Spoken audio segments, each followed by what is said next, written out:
Okay, तो आज बात करने वाले हैं कि मैनिफेस्टेशन बहुत आसान है। जी हाँ, बहुत आसान है। और ये मैं इतने आराम से क्यों बोल सकती हूँ, क्योंकि पिछले 8-9 सालों से मैं law of attraction, assumption, energy, spirituality की चीज़ें पढ़ रही हूँ, सीख रही हूँ और बहुत इन्फॉर्मेशन गैदर कर रखा है। और मैंने जो 8 सालों में सीखा, अचीव किया, जाना, आज आपके साथ शेयर करूंगी, ये बताने के लिए कि मैनिफेस्टेशन एक्चुअली बहुत आसान है। आप अपने मैनिफेस्टेशन को कैसे जल्दी पूरा कर सकते हैं, टाइमलाइन क्या है मैनिफेस्टेशन का, और रुकावटें क्या पैदा कर देते हैं जब आप मैनिफेस्ट करना चाहते हैं। तो मैनिफेस्टेशन, सच मानिए, बहुत आसान है अगर आज इस वीडियो के पूरे कॉन्सेप्ट को समझ लीजिएगा। देखिए, ये जो स्पिरिचुअलिटी की इंडस्ट्री है, ये सेल्फ हेल्प इंडस्ट्री है, बिजनेस है और सच्चाई यही है कि ये बिजनेस है। ऑलराइट। और बिजनेस में आपको ग्राहक बनाए रखने के लिए कोई भी पूरी इंफॉर्मेशन नहीं देता है, या फिर ऐसी इंफॉर्मेशन देता है जो आपको उन पर डिपेंडेंट बनाए रखेगी। और यही रीज़न है कि मैंने सोल स्कूल स्टार्ट किया, ताकि आप किसी पर डिपेंडेंट ना रहो। और जब मैंने इस कॉन्सेप्ट को ढंग से समझा, एक्सपीरियंस किया, क्रिएट किया, तो फिर मुझे समझ में आया कि ये बहुत टीचेबल स्किल है। कोई भी सीख सकता है, कोई भी समझ सकता है और फिर अपनी लाइफ को क्रिएट कर सकता है। बट इशू कहाँ कहाँ आती है वो मैं बताने वाली हूँ। तो पहले स्टार्ट करते हैं भाई, मैनिफेस्टेशन होता क्या है, कैसे होता है, मैनिफेस्टेशन आसान क्यों है, मैंने 8 सालों में क्या सीखा, जो मैं इस छोटे से वीडियो में जितना हो सकेगा आपको इन्फॉर्मेशन देने की कोशिश करूँगी।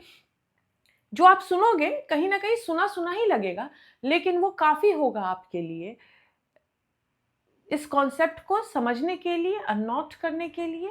और देखिए ना, फिर आप मैनिफेस्ट बहुत आराम से कर लोगे। तो चलिए पहले स्टार्ट करते हैं।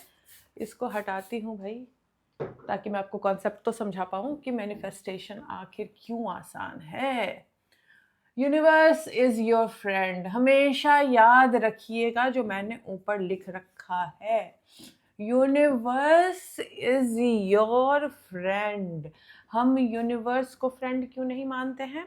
बिकॉज हमने और कुछ क्रिएटर लोगों ने, मतलब वो क्रिएटर नहीं, यहाँ के जो यूट्यूब के क्रिएटर लोगों ने हमें कुछ थोड़ी सी गलत कॉन्सेप्ट समझा दिए, और वही सब कॉन्सेप्ट को ठीक करने की कोशिश मैं कर रही हूँ इस चैनल पे, ताकि आपको समझ में आए कि भाई यूनिवर्स सही में आपका फ्रेंड है। तो मैंने 8 सालों में क्या सीखा? 8 साल हुए कि 9 साल हुए कि 7 साल हुए? 2017 से शुरू किया मैंने, तब जितने भी साल हुए आप कैलकुलेट कर लो। ऑलराइट। बट इतने सालों में क्या सीखा, और मैं होती कौन हूँ इतने आराम से आपको बताने के लिए? तो भाई 2017 से सीखना शुरू किया, 2019 में ब्रेक मिला। 2019 से जो मैं क्रिएट करना लगी, क्रिएट तो पहले भी कर रही थी, समझाऊंगी क्या होता है वो कॉन्सेप्ट, लेकिन आज मैं हाई लेवल के क्लाइंट्स के साथ डील करती हूँ ऑस्ट्रेलिया में। मैं यहाँ के एक सीनियर गवर्नमेंट ऑफिसर हूँ। यहाँ पे मेरा काम है as a government officer negotiations करना, कॉन्फ्लिक्टिंग सिचुएशन में रिजॉल्व करने की काम करना। और घर पर मैनिफेस्ट कर लिया 3, और क्या किया, गाड़ी मैनिफेस्ट कर ली, मर्सिडीज़ है मेरे पास, अच्छी डिज़ाइनर सामान वामान किए, बहुत हॉलीडे मैनिफेस्ट किए मैंने, यूट्यूब पे आई, यूट्यूब मैनिफेस्ट किया, बिजनेसेस हैं काफ़ी चलती हैं, अच्छी है, इन्वेस्टमेंट अच्छी है। लेकिन ये सब मैं आपको शो ऑफ करने के लिए नहीं बता रही हूँ, ये आपको इसके लिए बता रही हूँ कि बहुत मुश्किल लगता था मुझे जब मैंने 2017 में मतलब फ्लैट ब्रोक, मतलब ब्रोक भी मुझसे अमीर होंगे इतनी ब्रोक थी कि अगर हेल्प ना मिले तो खाना नहीं खा पाऊंगी, ऐसी हालत थी। और मेरी नहीं, पर पूरे परिवार की फ्लैट ब्रोक। और बहुत अमीर थी। अमीर से फ्लैट ब्रोक होने में ज़्यादा दर्द होता है। ठीक ठाक थे, कम हो गया पैसा, कोई दिक्कत नहीं है। बहुत अमीर थे, मतलब अमीर इन द सेंस कंफर्टेबल थी। शादी वादी मेरी हुई थी 5 स्टार 7 स्टार में उस टाइम में। चार घर थे मेरे हस्बैंड के, 3-4 फैक्ट्रियाँ थी, 4-5 गाड़ियाँ थी, ड्राइवर थे, नौकर थे, बहुत बहुत अच्छी कंफर्टेबल लाइफ थी। वहाँ से गिरी, फ्लैट ब्रोक, और वहाँ से फिर जो गलतियाँ आपको बताऊंगी वो सब भी किया, और उसके बाद मैनिफेस्टेशन जब समझना शुरू कर दी तो 2019 से जो क्रिएशन का काम शुरू हुआ है, नहीं ये भी नहीं बोलूँगी, 2019 से 3D में आना शुरू हुआ है। क्रिएशन तो पहले हो गया था, तो थर्ड डायमेंशन में 2019 से जो मेरी लाइफ में मैंने 2017 से 19 तक क्रिएट किया है वो सब आना शुरू हो गया है। तो लोग बोलते हैं वाह, मैजिक की तरह इसकी लाइफ बदली। लेकिन आज मैं आपको समझाऊंगी भाई आप भी अपनी लाइफ बदल सकते हो, समझे? तो चलिए, पहला कॉन्सेप्ट जो मैंने समझा था कि यूनिवर्स इज योर फ्रेंड, और ये कॉन्सेप्ट बहुत इम्पॉर्टेंट था मेरे लिए, बिकॉज बचपन से क्या सीखते आई थी मैं कि गॉड, ये चल क्यों नहीं रहा है, वेट दूसरा लेती हूँ। हाँ, गॉड जो है वो बहुत प्यारा भी इंसान है, लेकिन उसे डरने की भी जरूरत है, बिकॉज वो क्या करता है, गॉड इक्वल्स टू टेस्ट लेता है। और मैं तो पढ़ाई में शुरू से बेवकूफ़, है ना, मैं तो पढ़ाई करने में बहुत बेकार, एग्जाम से डर लगता था। तो जब एग्जाम से जो ह्यूमन लेते हैं टेस्ट, उनसे डर लगता था, तो ये गॉड के टेस्ट से लाइफ में डर क्यों नहीं लगता मुझे, है ना? तो ये जो कॉन्सेप्ट था गॉड इक्वल भाई टेस्ट, जिसके कारण फिर आपको मिलेगा रिजल्ट, तो मैंने पहले ही अज्यूम क्या कर लिया था कि मुझे मिलेगा 0, बिकॉज एग्जाम में 0 लाती थी, पढ़ाई में अच्छी नहीं थी, तो एग्जाम का कॉन्सेप्ट लाइफ के कॉन्सेप्ट से रिलेट कर दिया, और मुझे लगने लग गया डर भगवान से। अब नहीं लगता है, पहले की बात बता रही हूँ। अब जब लाइफ के जितने भी उतार चढ़ाव आते थे उसमें गॉड टेस्ट रिजल्ट जाती थी, जिससे एक्सटर्नलाइज कर रखा था, तो जिनसे भी बात करूँ तो समय काट लो, टेस्ट ले रहा है, पुराने जन्म का पाप होगा। तो फिर सबसे पहला मेरा जो कॉन्सेप्ट था इस पूरे स्पिरिचुअलिटी, इस पूरे सेल्फ हेल्प इंडस्ट्री में आगे बढ़ने का, सबसे बड़ी मेरे लिए जो कहती हूँ चैलेंजिंग पार्ट थी इस चीज़ से उभरना। ऑलराइट, तो क्या किया मैंने, पहले तो सबसे पहले इस चीज़ को, ये मिट नहीं रहा है, एक सेकेंड। तो फिर क्या किया मैंने, इससे उभरने के लिए यूनिवर्स इज योर फ्रेंड के कॉन्सेप्ट को समझना शुरू की। ऑलराइट, अब मैं क्या करती थी,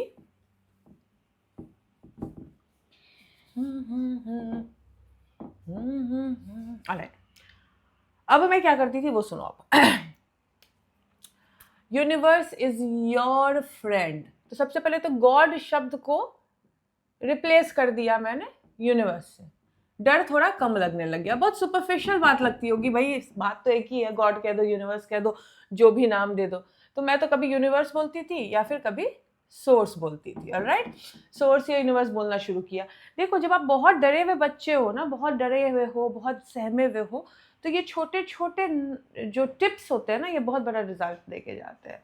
तो इसके लिए मैंने क्या किया भाई कि ये गॉड को रिप्लेस कर दिया यूनिवर्स और सोर्स से। तो आदत थी, हे भगवान माफ़ कर दो, हे भगवान मुझसे गलती हो गई, अब लाइफ सुधार दो, हे भगवान कुछ भी कर दो, मेरी लाइफ बदल दो, ये बोलने की से मैंने चेंज कर दिया, universe help me, universe please take care of me, universe universe universe universe. ये नहीं समझ रही थी कि भाई ये भी गलत है, ये भी गलत है, बिकॉज अभी भी मैं एक कॉन्सेप्ट नहीं समझी थी जो आपको एक्चुअली यूट्यूब पे आप बहुत सारे वीडियो देखते होगे, क्योंकि आपको भी अपने ड्रीम और डिजायर पूरी करनी होगी, और ये गलती सब सिखाते हैं। ऑलराइट, और ये गलती मैं नहीं सिखाना चाहती हूँ आप लोगों को। वो सिखाते हैं क्योंकि ऑब्वियसली उनका बिजनेस है यार, पैसे कमाने आए हैं, सब पैसे कमाना चाहते हैं, तो पैसे कमाने के लिए क्या करेंगे, आपको डिपेंडेंट तो बनाएंगे ना, तो डिपेंडेंट बनाते हैं। अब बोलोगे भाई आप क्यों नहीं कमा रहे हो, मैं भी कमाती हूँ, मैं भी कमाती हूँ पैसे, यहाँ पे भी कमाती हूँ, बिजनेस से भी कमाती हूँ, आप लोग को सिखाती भी हूँ, यूट्यूब से भी कमाती हूँ, साथ में वेबिनार भी लेती हूँ, लेकिन झूठ बोल के नहीं कमाती हूँ, सच बोल के कमाती हूँ, है ना। सच बोलती हूँ कि कॉन्सेप्ट समझ लो यूट्यूब पे, सारे लॉ ऑफ अट्रैक्शन की प्रोसेस बता दूंगी यूट्यूब पे, एनर्जी हीलिंग और प्राण शक्ति को एक्टिवेट करने के लिए जो चक्रा का प्रैक्टिस कराती हूँ, उसके लिए आ जाओ वेबिनार में, वहाँ से कमा लेंगे मैं। जिनको और डिटेल में सीखना है, कुछ बनना है, जैसे स्टूडेंट ट्रेनिंग ये सब देती हूँ, वो सब आती है। तो खैर, तो ये कॉन्सेप्ट सबसे ज़्यादा फ्लॉड है, जिसे कहते हैं एक्सटर्नलाइजेशन। स्पेलिंग पे मत जाना, मेरे को पहले ही बता दिया था। कितने मार्क्स आते थे पहले? 0। बट समझाने की कोशिश कर रही हूँ, स्पेलिंग पे मत जाना। ऑलराइट, तो भाई 0 हटाओ। हम लोग सबसे बड़ी गलती करते हैं सबसे पहले तो एक्सटर्नलाइज करके। ऑलराइट, एक्सटर्नलाइज करने का मतलब क्या होता है? एक्सटर्नलाइज करने का मतलब होता है हमके ये समझना, जो रिलीजन समझाता है कि भगवान हमसे अलग है, भगवान हमसे दूर है, भगवान हमसे ऊपर है, और भगवान ऊपर बैठ के हमारे इम्तिहान ले रहा है, टेस्ट ले रहा है, बहुत सारी परीक्षाओं में सफल होंगे तो कुछ मिलेगा। उसके बाद क्या करते हैं, थोड़ा सा रिलीफ देने के लिए एक्सटर्नलाइज किया जाता है कि अच्छे कर्म करो। ओके, यानी किसी को जाके तुम बहुत पाप कर लो, लेकिन बाहर जाके दान दे दो, सारे पाप मुक्ति। गंगा में नहा लो, सारे पाप की मुक्ति, है ना। फकीरों को खूब खिला दो, पापों की मुक्ति। तुमने इतना पाप किया है कि पाप से गिल्ट क्रिएट हो गया है। अब गिल्ट पे काम करने के बजाय तुम जा रहे हो बाहर खिलाने के लिए, अगेन एक्सटर्नलाइजेशन। उसके बाद एक और चीज़ होती है, थोड़ा सा रिलीफ दिलाने के लिए, क्योंकि भाई गॉड फियरिंग बनाया है ना, तो बोलते हैं गॉड का एक और तोड़ है, गॉड से बचाने के लिए, गॉड के कहर से बचाने के लिए। बिकॉज भगवान तो क्या है, बहुत ही अजीब से प्राणी हैं जो बहुत टेस्ट लेते हैं, इसी के लिए हमें भेज रखा है, प्यार तो करते नहीं है। उनसे बचाने के लिए हमें किसकी जरूरत पड़ेगी? स्टार को ठीक करने की जरूरत पड़ेगी, यानी एस्ट्रोटॉक के पास जाना पड़ेगा। मैं प्रमोशन नहीं कर रही हूँ, बट जाना भी मत। एस्ट्रोटॉक में काम करने वाले आते हैं बोलते हैं कुछ अलग ही कोरक धंधा चल रहा है वहाँ पे। एनीवेज, स्टार पे ठीक करना पड़ेगा। अच्छा, दूसरा क्या बोलते हैं? हाथ दिखाना पड़ेगा, यानी पाम रीडिंग, क्योंकि आप जो जी रहे हो वो कहीं पे लिखा हुआ है। थर्ड, अब जो आप जी रहे हो वो घर की जो बनावट है उस पर डिपेंड करता है, यानी वास्तु। प्रिडिक्शन, किसी भी फॉर्म का प्रिडिक्शन। ऑलराइट, तो जब आप गॉड फियरिंग रहोगे, भगवान से किसी भी फॉर्म में डर, चाहे वो टास्क के मामले में, पाप के मामले में, गिल्ट के मामले में, कुछ कर दिया होगा गिल्ट, या फिर समाज के हिसाब के गिल्ट के मामले में, क्या लिख दिया है मैंने, रुक जाओ यार। I love erasing, because erase करते हो तो क्या होता है, इरेज करते हो तो नया क्रिएट करने का मौका मिलता है। लेकिन यहाँ पे इरेज करने का मतलब कॉन्ट्रास्ट समझ जाते हैं कि मैंने गलती कैसे की, अब तो मुझे इरेज करके कुछ नया क्रिएट करना पड़ेगा। बट अगर जो ये इरेजिंग और वापस लिखने के पार्ट को एंजॉय करने लगते हैं, उनकी लाइफ आसान हो जाती है। एनीवेज, गिल्ट या फिर समाज के अनुसार गलत अभी चालू है ना, समाज के अनुसार गलत, अभी इंडिया में बहुत फेमस है, जिसको यहाँ पे बोलते हैं स्लट शेमिंग। औरतों को काबू में करने के लिए शेम किया जा रहा है, और सबसे फनी बात है, औरतें ही शेम कर रही हैं ज़्यादा। मर्द तो करते ही हैं, वो तो करते ही आए ही रहे, पैट्रियार्कल सोसाइटी है, लेकिन औरतें भी स्लट से शेमिंग कर रही है। अब जिनको नहीं पता स्लट शेमिंग, आपको गिल्टी फील कराना आपके लाइफ चॉइसेस को लेके, आपको गिल्टी फील कराना कपड़े को लेके, आपको गिल्टी फील कराना अपने डिज़ायर के प्रति कुछ भी स्ट्रांगली बिलीव करना, और जो आपको चाहिए उसके लिए अगर आप कुछ कर रहे हो तो फिर बोलते हैं कि वो लड़की स्लट है, लूज कैरेक्टर की भी है, बदमाश है। तो जो भी स्ट्रॉन्ग विल्ड औरतें होंगी ना, वो उनको फर्क ही नहीं पड़ेगा लोग क्या बोल रहे हैं। लेकिन जो वीक विल्ड होंगे, जिनको प्रोग्रामिंग या सपोर्ट वैसा नहीं होगा, उस शेमिंग से डर के जीवन दूसरों के अनुसार जीने लग जाती है, और फिर हम बन जाते हैं शिकार एक्सटर्नलाइजेशन के। Not just palm reading, not just vastu, not just prediction, but also what others are expecting of me। लोग क्या एक्सपेक्ट करते हैं हमसे। तो अगर आपको मैनिफेस्ट करना है ना और फास्ट करना है और अपनी एक्चुअल ड्रीम और डिजायर जीनी है, तो भाई ये पहला स्टेप समझिए। अगर आप इस वक्त बहुत दुखी हैं, बहुत परेशान हैं, बहुत मतलब मेरी वाली हालत है, मतलब जो 2018 तक जी रही थी, नहीं भाई 2019 के अक्टूबर में लाइफ बदली है, तो भाई अक्टूबर 2019 के अक्टूबर में लाइफ नहीं बदली, 2019 के जुलाई से अच्छी हो गई थी, झूठ नहीं बोलूँगी, ओके। बट अक्टूबर में ऑस्ट्रेलिया आ गई थी, तो वैसी हालत है अगर मेरी वाली वहाँ वाली। तो फिर इस कॉन्सेप्ट को समझने की पूरी तरह से कोशिश करना। आई नो बहुत मुश्किल है, बट समझने की कोशिश करना। आप जब अपने पावर को बाहरी लोगों के हिसाब से बांट देते हो, यानी गॉड जो आपके अंदर है, जो वेदांत में बोला गया है कि आपके अंदर है, योग शास्त्र में बताया गया है कि आपके अंदर है ना, और जितने भी पुराने ट्रेडिशन है जिसे स्पिरिचुअल ट्रेडिशन कहते हैं, उनमें बोला गया है आपके अंदर है जो गॉड की फोर्स है, गॉड फियरिंग नहीं, जो लाइफ फोर्स है या गॉड फोर्स है, वो आपके अंदर है। उसको जब आप बाहर समझने की गलती कर देते हो, तो फिर आपको ऑब्वियसली तारों से रिलीफ मिलेगा, है ना। भाई गॉड तो भाई फियर क्रिएट कर रहे हैं, हमारे अंदर क्या फोर्स तो कुछ है ही नहीं, हम तो कोई काम के हैं ही नहीं, है ना। तो फिर क्या होगा, एस्ट्रो पे बिलीव आ जाएगा। अच्छा, अब मेरे को ना सब बोलते बहुत बुरा बोलती हो तुम एस्ट्रो के बारे में, ये वो दिस दैट। यार मुझे ना पर्सनल कोई प्रॉब्लम नहीं है, मैं भी पहले बहुत एस्ट्रोलॉजी देखती थी, लेकिन मुझे पता है कि मैनिफेस्ट नहीं कर पाओगे आप, है ना। हाँ, मस्ती के लिए देखना देखो, मस्ती के लिए करना है करो, बट वो भी कहीं ना कहीं दिमाग में चल जाता है। उसके बाद आ जाते हो पाम रीडिंग पे, है ना, यानी कि आपके यहाँ पे लिख रखा है, तो लिख रखा है, तो फिर आप क्रिएटर कैसे होगे, है ना, मैनिफेस्ट कैसे करोगे।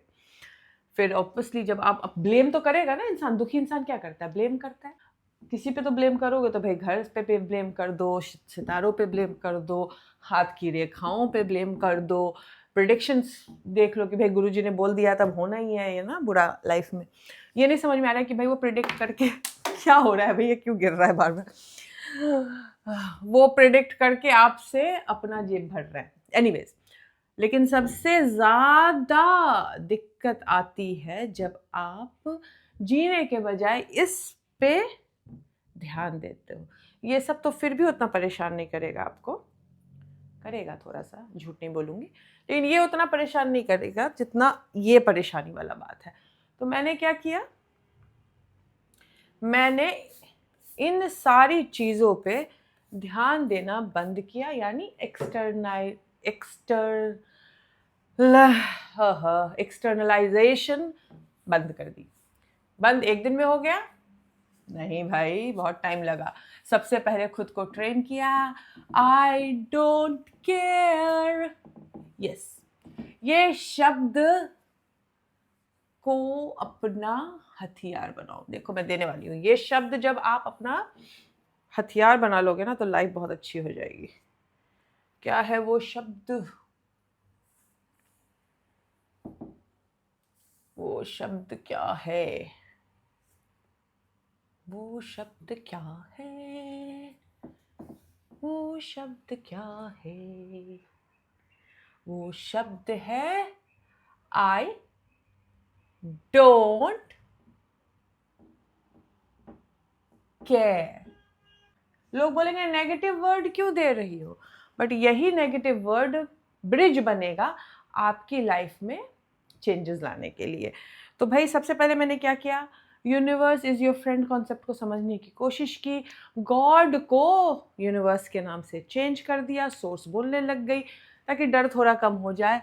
उसके बाद जैसे ही डर की एनर्जी आती थी, ये बोल के कि पिछले जन्म का पाप झेल रही हूँ, आई बोलती थी आई डोंट केयर। फिर लगता था डर, दुनिया समाज हंस रही होगी मेरे फेलियर को देख के, फिर बोलती थी आई डोंट केयर। फिर सोचती थी मेरी बच्ची का फ्यूचर कैसे बीतेगा, उसकी पढ़ाई कैसे होगी, उसका क्या होगा? बोलती थी आई डोंट केयर। फिर सोचते थे समाज में वो वाले भैया हंस रहे होंगे ना मेरे हालत को देख के, या वो वाली दीदी बोल रही है कि कितना सही था ना, देखो मैंने ऐसा बोला। तो वो आता था दिमाग में ये सारी बातें। तो फिर मैं बोलती थी क्या? I don't care. जब मैंने ये आई डोंट केयर को हथियार बना लिया, शुरू में बहुत आसान नहीं था, दिन में 75 बार आई डोंट केयर बोलना पड़ता था, रिपीट करना पड़ता था आई डोंट केयर, मेडिटेट बहुत लंबा करना पड़ता था, पूरे टाइम एफर्मेशन सुनना पड़ता था। लेकिन धीरे धीरे देखा मैंने खुद में बदलाव। तो यहीं से आती है स्टेप बाय स्टेप बदलाव की कहानी। आप क्या क्या नोटिस करोगे अपने लाइफ में, और फिर मैं बताऊंगी आप लोगों को कि भाई मैनिफेस्टेशन करने का टाइम फ्रेम क्या होता है, कितने दिन में आपकी लाइफ में वो चीज़ें आ जाती है, मैनिफेस्टेशन कितने समय में होता है। ऑलराइट, तो जब आप I don't care, universe is my friend and care free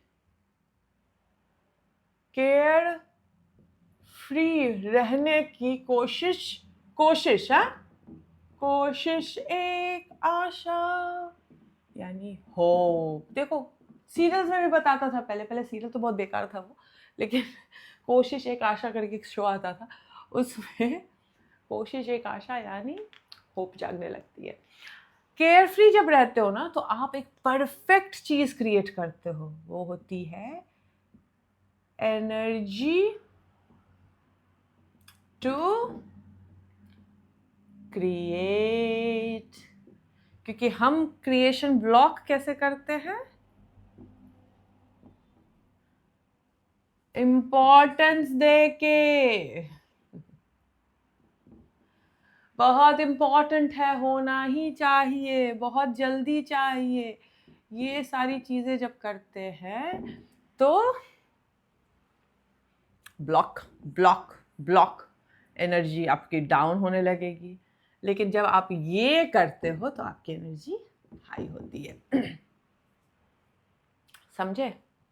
ये समझने में मुझे बहुत टाइम लगा था, बहुत इंपॉर्टेंट लगता था समाज में प्रूव करना खुद को, दुनिया के सामने अपने स्टेटस को ठीक करना, पैसा मांगने की जरूरत ना पड़े ऐसी हालत में आना, अपनी कमियों को ढकना। फिर समय लगा, लेकिन ठीक है, यूट्यूब ने सहारा दिया, गुरुओं ने सहारा दिया, और फिर मैंने कहा आई डोंट केयर। तो आज से आप लोग बोलिए मेरे साथ, आई डोंट केयर। कटटोलिए दिमाग को, वो क्या बोल रहा है दिमाग आपका इस वक्त, कौन सी नेगेटिव लूप बजा रहा है, ढूंढिए क्या नेगेटिव बोल रहा है इस वक्त। ढूंढिएगा तो पूछेगा दिमाग क्या नेगेटिव चल रहा है तेरे दिमाग में, तो आएगा। जैसे वो नेगेटिव आए दिमाग में, बोलो आई डोंट केयर। तो भाई क्या कर रहा है? God loving, not fearing, okay, carefree attitude,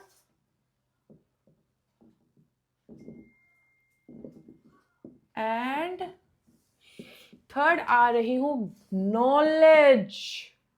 भैया नॉलेज बहुत इंपॉर्टेंट है, और नॉलेज के साथ साथ एक बहुत इंपॉर्टेंट चीज है प्रैक्टिस। ऐसा होता है कि सी होता है प्रैक्टिस, जो भी होता है प्रैक्टिस। आप देख रहे हो मुझे प्रैक्टिस का एस और सी नहीं समझ में आ रहा है, और मैं काम करती हूँ ऑस्ट्रेलिया में, हाई सीनियर गवर्नमेंट ऑफिसर हूँ, जिसका काम है कॉन्फ्लिक्ट और निगोसिएशन करना स्टेक होल्डर्स के बीच में। कोई मानेगा, बट लॉ ऑफ अट्रैक्शन वाले मानेंगे। एक सेकंड में पेन लेके आती हूँ।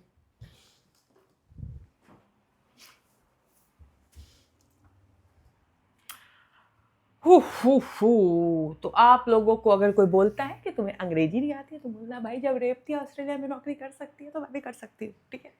जिसको प्रैक्टिस का सी और एस नहीं समझ में आ रहा है, एनीवेज।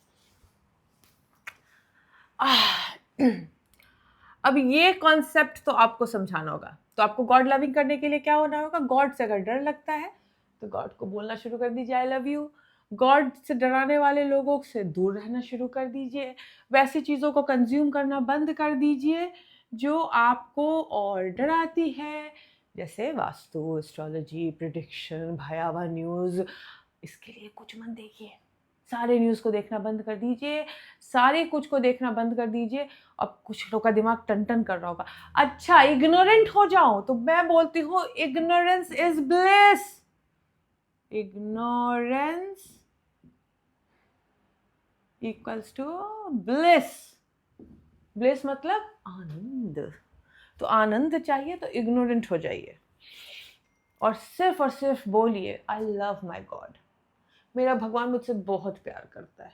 ओके और भगवान को बाहर का कॉन्सेप्ट अभी भी मैं बोल देती हूँ भगवान है, या कभी कभी इशारे से बोल देती हूँ, बट भगवान आपके अंदर है यार, कहीं दूर नहीं बैठा है, आपके अंदर है, कनेक्टेड है हम लोग, कहीं दूर नहीं भेज दिया है। सोचो ना यार, पेरेंट है हमारा, क्रिएट किया हमें, कैसे दूर भेज देगा? मैं अपने बच्चे को भेज पाती हूँ दूर? क्या नहीं भेज पाती हूँ। हॉस्टल में कोई बच्चे को भेज भी दिए तो भी कनेक्शन थोड़ी तोड़ देते हैं, बात करना थोड़ी बंद कर देते हैं, है ना? तो गॉड लविंग बनना है, ऑलराइट? प्यार कीजिए भगवान से, ना कि भगवान के बिचौलियों से। भगवान और आपके बीच में कोई नहीं आना चाहिए। आप हो भगवान से डायरेक्टली कनेक्टेड, और कनेक्शन स्टैब्लिश करने के लिए मेडिटेशन कीजिए, ब्रेथ वर्क कीजिए। मैं चक्रा सिखाती हूँ, आप लोग को सीखना हो तो नवंबर में आएगी, सीख लीजिएगा। चक्रा करोगे तो आपको समझ में आएगा आपका प्राण शक्ति जब क्लियर होता है तो कैसे आप डायरेक्टली क्रिएट कर लेते हो। अच्छा वो गुरु वाली बात नहीं है, चक्र सिखा के वो जो शक्ति पद दे के फिर गुरु बन जाओ, फिर लाख 2 लाख 3 लाख गुरु दक्षिणा मांगो। 1000 रुपये में सिखा देती हूँ। Anyways, care free attitude. Okay, आज से आई डोंट केयर को मंत्र बना लीजिए। उसके बाद नॉलेज गैदर करने लगिए, लेकिन कॉन्फ्लिक्टिंग नॉलेज मत गैदर कीजिए। यानी नॉलेज आप गैदर कर रहे हो कि आप क्रिएटर हो, तो वैसे लोगों को मत सुनना शुरू कीजिए जो आपको बोलता है कि आपको तारों सितारों से हिम्मत चाहिए होगी, फलना चीज़ से हिम्मत चाहिए होगी, बाहर से। अच्छा आजकल तो मैंने देखा लोग इत्र बेचते हैं जिससे आप मैनिफेस्ट कर लोगे। इत्र लगा के सूंघते हैं, ऐसे ऐसे करते हैं जिससे वो मैनिफेस्ट कर लेते हैं। ये सब एक्सटर्नलाइजेशन है। प्रोडक्ट आपको एंकर का काम जरूर कर सकता है, but that's not gonna manifest for you.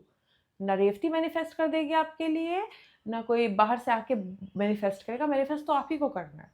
हाँ, हेल्प कर सकते हैं, गाइड बन सकते हैं, कोच कर सकते हैं, हेल्पिंग हैंड दे सकते हैं, उसमें ज़रूर मदद करते हैं। लेकिन मैनिफेस्ट आपके बदले कोई नहीं करके दे सकता। किसी पंडित को आप दे दो संकल्प, इतना 1000 मंत्र का जाप होगा तो मैं ये मैनिफेस्ट करूँगी, पंडित के जाप से नहीं मैनिफेस्ट होता है। आपको बिलीव हो जाता है कि मैंने पंडित जी ने जाप कर दी है तो ये हो जाएगा, तो उस बिलीव के कारण मैनिफेस्ट हो जाता है, और कोई रीज़न नहीं है। और जब पंडित जी ज़्यादा पैसा मांगने लगते हैं तो इंसानों का बिलीव थोड़ा डगमगाने लगता है। दूसरों से सुनते हैं कि इसका तो हो गया था, मेरा नहीं हुआ, तो बिलीव डगमगाने लगता है। इसके लिए मैं कहती हूँ ये फ्लॉड प्रेमिस को छोड़ो। मंत्र जापना है ना, खुद से जापो, है ना? खुद से करने की आदत डालो। Dependency is what killing your manifestation. तो डिपेंडेंट नहीं रहना है, इग्नोरेंस इज द ब्लिस। और नॉलेज गैदर कीजिए, सिमिलर नॉलेज, वैसे लोगों को सुनिए, वैसी चीजें कीजिए जो आपको करना है, एंड देन प्रैक्टिस। जब आप 2-3 चीज मैनिफेस्ट कर लोगे ना तो प्रैक्टिस करना बंद कर देते हो, होता है। लेकिन छोटी छोटी प्रैक्टिसेस चालू रखिए, प्रैक्टिस करते रहिए, बिकॉज जितना आप बढ़ते जाओगे, प्रैक्टिस जितना करते जाओगे, बढ़ते जाओगे, है ना? तो practice is very important. And then फिर आता है टाइम फ्रेम। टाइम फ्रेम बहुत लंबा हो गया, रुक जाओ, इसको मिटाने दो। कितने दिन में मैनिफेस्ट होगा मेरा सपना, कब पाऊंगी मैं? तो चलो बोलना शुरू करो मेरे साथ। आई लव माई गॉड, बोलो आई डोंट केयर, बोलो माई थिंग्स आर कमिंग, बोलो आई गॉट माई थिंग्स, बोलो आई लव माई लाइफ। बोलो बोलो बोलो, मन ही मन बोलो या आउट लाउड बोलो, बट इस चीज को समझो that universe is your friend. और फ्रेंड से कोई डरता है क्या? नहीं। फ्रेंड से कोई मांगता है क्या? नहीं। फ्रेंड तो बिना मांगे दे देता है। असली दोस्त है हमारा वो, है ना। तो दोस्त का काम क्या होता है, ज़रूरत के समय आपको उस लायक बनाए कि आप अपनी ज़िंदगी संवार सको, और वही करता है वो। कॉन्ट्रास्ट भी देता है ना, तो लायक बनाने के लिए देता है, याद रखिएगा। ओके, तो भाई कितने दिनों में मैनिफेस्ट होगा, टाइम फ्रेम।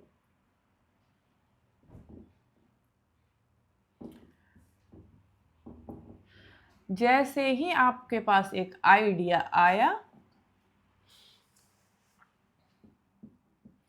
एक बार विजुअलाइजेशन किया,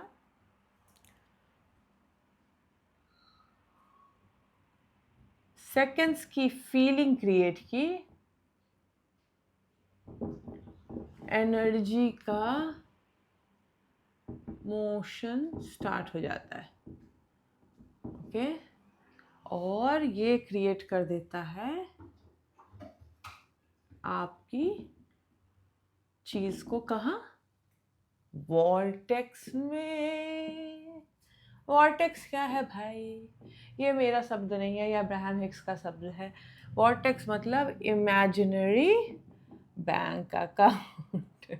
अब लोग कह रहे होंगे इमेजिनरी बैंक अकाउंट को कैश कैसे करे, तो इमेजिनरी बैंक अकाउंट जो है वो भाई तुरंत क्रिएट कर देता है। तो आप जो अभी सोचोगे ना, सोचो क्या चाहिए, ओके, जैसे ही सोचा ना वो क्रिएट हो गया। और मेरा फिर से डस्टर गिर गया, रुक जाओ। मुझे लगता है मैं 6-7 बार तो नीचे झुक के उठा चुकी हूँ। एनीवेज, इमेजिनरी बैंक अकाउंट, और फिर क्या, इमेजिनरी बैंक अकाउंट से थर्ड यानी 3D में आने का जो टाइम फ्रेम है वो आपको लंबा लग सकता है, लेकिन होता नहीं है जी। ये तो कुछ सेकंड्स का बात है, ओके। आइडिया से एक्चुअल क्रिएशन सेकंड्स में हो जाता है, ऑलराइट। 1-2 सेकंड्स, चलो 2 सेकंड्स दे देती हूँ, 2 सेकंड में आपका आइडिया क्रिएट हो गया, ऑलराइट। लेकिन इस इमेजिनरी बैंक से 3D में आना आपको लंबा लगेगा, तब जब आप इसको इम्पोर्टेंस दे दोगे, इस पे पेडेस्ट्रल बोलते हैं ना, पेडेस्ट्रल पे डाल दिया, जिसकी स्पेलिंग नहीं आती है मुझे, ऑलराइट। लेकिन ये होता नहीं है। 2017 में मुझे नहीं लगता था कि मेरी लाइफ बदल सकती है। 2018 में थोड़ा थोड़ा यकीन आना शुरू हुआ। जब पता ही था कि लाइफ नहीं बदल सकती है तो फिर क्यों काम कर रही थी, क्योंकि इंसान जो है ना लालची बहुत होता है। मतलब एक तरफ तो लगता था नहीं बदल सकती, फिर दूसरी तरफ लगता था क्या पता बदल गई तो मिस आउट कर दूंगी। और उससे पहले सब कुछ ट्राई कर लिया था, तो ये नहीं था कि भाई कोई बाबा आके ठीक कर देगा या कोई ज्योतिष बता देगा मेरी भाग्य का कौन सा सितारा मुरझाया हुआ है। घर भी बहुत बदले थे, तो वास्तु भी पूरा ट्राई कर रखा था, ठीक है। तो बस यही ऑप्शन बचा था, किसी को नहीं ट्राई किया था ठीक से। इसमें तो इतना इन्फॉर्मेशन था, योग, वेदांत, योग ही मुझे लगता है समझते, अभी भी सीख ही रही हूँ। उसके सेल्फ हेल्प इंडस्ट्री आ गई, इतने सारे गुरु, इतने सीखते ही रह गई। मुझे कभी ये एहसास ही नहीं हुआ कि मैं सीख चुकी हूँ। और यही सबसे बेस्ट जगह होती है, क्योंकि आप सीखते रहते हो ना, तो आप ग्रोथ लेते रहते हो उसके। लेकिन पहली कुछ चीज़ें जो सीखी उसमें ये समझ में आ गया कि कभी भी मैनिफेस्टेशन को इम्पोर्टेंस मत दो, जल्दी आ जाएगा। जब हाई तौबा मचाओगे तो जल्दी नहीं आएगा। तो भाई हाई तौबा नहीं मचाना बहुत आसान नहीं है। और यहीं पे फिर मैंने फिर एनर्जी में घुस गई, बिकॉज इम्पोर्टेंस तो दे ही देती थी। ट्रॉमा तो ट्रिगर होता ही था मेरा, नेगेटिव तो हो ही जाती थी, तो यहाँ तक तो क्रिएट कर लेती थी, यहाँ वाला टाइम लंबा कर देती थी। लंबा क्यों कर देती थी, क्योंकि खुद पे बिलीव नहीं था, सेल्फ लव नहीं था, सेल्फ वर्थ खत्म था, एनर्जी फील्ड एकदम मैंने वो कर रखी थी, बकवास, जितना भी कोशिश कर लूँ, बोलूँ कि नहीं ये बाहर से कुछ नहीं होगा, ध्यान चला ही जाता था राशिफल देख लूँ, ध्यान चला ही जाता था उस बाबा से पूछ लूँ, ध्यान चला ही जाता था कि किसी पीर फकीर के पास से जाके कुछ मांग लूँ। कभी ये कॉन्सेप्ट आया ही नहीं फुल्ली फॉर्म्ड कि मैं हूँ यार उस लायक कि मैं क्रिएट कर लूँगी। वो कॉन्सेप्ट तब आया जब self worth, self love, trauma, पुरानी प्रोग्रामिंग इस सब को समझना शुरू की, फिर एनर्जी साइंस सीखी, फिर शमानिक हीलिंग सीखी, तो समझ में आया कि भाई ह्यूमन माइंड बहुत कॉम्प्लेक्स है और उनको चेंज करना पड़ता है धीरे धीरे धीरे धीरे धीरे धीरे। और यही रीज़न है कि मैं आप लोगों की प्रोग्रामिंग कैसे करती हूँ। वीडियो के द्वारा जो कंटिन्यूस वीडियो देखते हैं आप प्रोग्राम हो रहे हो। उसके बाद क्या करती हूँ, आप जब आते हो मेरे वेबिनार्स में तो एनर्जी से प्रोग्राम करती हूँ आप लोगों को, क्योंकि उतना टाइम थोड़ी कोई 8 साल 9 साल इतना समय दे के सीखेगा। सीखते हैं लोग, जिनको इंटरेस्ट होता है सीखते हैं, लेकिन क्विक फिक्सेस भी हैं। लेकिन ये जो लॉन्ग आपको इस वक्त लग रहा है ना, इसके लिए क्योंकि आप इम्पोर्टेंस देना बहुत ज़्यादा कर रखे हो, थोड़ा इम्पोर्टेंस कम कर दो उसको देना। देखो तो 2017 में मुझे लगता था लाइफ बदलेगी ही नहीं, 2018 कितना लंबा लगता होगा मुझे, कुछ तो रिजल्ट नहीं दिख रहा था ना। 2019 का फर्स्ट हाफ तो और लंबा लगता होगा कि अब तो मैं फुल्ली एनर्जेटिकली सब कुछ कर रही हूँ, फिर भी नहीं आ रहा है। लेकिन फिर जब 2019 में कंटिन्यू रखी वो चीज़, लंबा लग रहा था कि वही करती थी, इंपॉर्टेंस नहीं देती थी, आज में जीती थी। जो मेरा काम था रिचुअलिस्टिक, अपना जो काम था वाइब्रेशनल, माइंडसेट शिफ्ट, ट्रॉमा पे काम करना, अपने आप को समझना, साइकोलॉजी समझनी, जो वो सब करती थी, ठीक है। 2019 से जब लाइफ चेंज लगने लगी तो समय फट फट बदलना शुरू हो गया। तब आज देखो तो भाई 4 साल में वो सब अचीव कर लिया जो मैंने पिछले 40 साल में नहीं कर पाई थी। मैं 44 की तो नहीं हूँ, नहीं 36 सालों में नहीं कर पाई थी, वो 4 साल में कर लिया। जो 36 ईयर्स में नहीं कर पाई 4 साल में अचीव कर लिया। क्यों? क्योंकि मैंने खुद को ट्रेन किया, प्रोग्राम किया, vibrationally, emotionally, physically, to not give importance to the outcome. तो आज से क्या करना है आपको? आउटकम को इम्पोर्टेंस नहीं देनी है, सिर्फ इस मजे में जीना है that you love your self, and इस कॉन्सेप्ट को क्रिएट करना है कि आप बहुत ज़्यादा भगवान के प्यारे इंसान हो। ऊपर वाला आपको बहुत फेवर देता है, ठीक है। एक्सटर्नलाइज मत कर लेना, ऊपर वाला मतलब ऊपर मत समझ लेना। God with in you, the energy with in you, okay. हम लोगों को बचपन में सिखाया जाता था स्कूल में कि एक कण कण में भगवान है, आपके शरीर के अंदर भगवान है, आपके हर एक जगह भगवान है, जहाँ बैठते हो वहाँ भगवान है, जो खाते हो वो भगवान है, सब कुछ भगवान है। काश उस कॉन्सेप्ट को भूलती नहीं तो समझ में आ जाता कि मैं ही तो कण कण में भगवान है। मैं एक्सटर्नलाइज क्यों कर रही हूँ, क्यों दे रही हूँ भाई कि ये लीजिए पंडित जी, इतने का आपको ये दे रही हो, इतना मंत्र जाप कर लो, भगवान को पूजो ना, अपने आप को पूजो, अपने आप को ध्यान दो, अपने आप हो जाएगा सब कुछ। तो आज से क्या करना है भाई?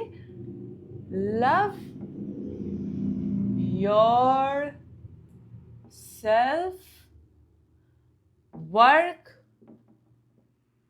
On yourself, stay away from negative situation और people।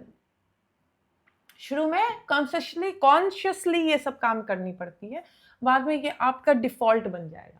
आप अपने आप खुद से प्यार करने लग जाओगे, अपने आप खुद पे काम करने लग जाओगे, और अपने आप नेगेटिव लोग या सिचुएशन आपकी लाइफ में आना बंद कर लेगी। लेकिन 2017 में ये मैंने कॉन्शियसली काम किया था, 2019 तक उसका डिफ़ॉल्ट बन गया। जिन जिन लोगों ने मुझे हर्ट किया, जिन जिन लोगों ने मेरा फ़ायदा उठाया, उनको रास्ते में छोड़ना शुरू कर दी, बल्कि मुझे नहीं चाहिए।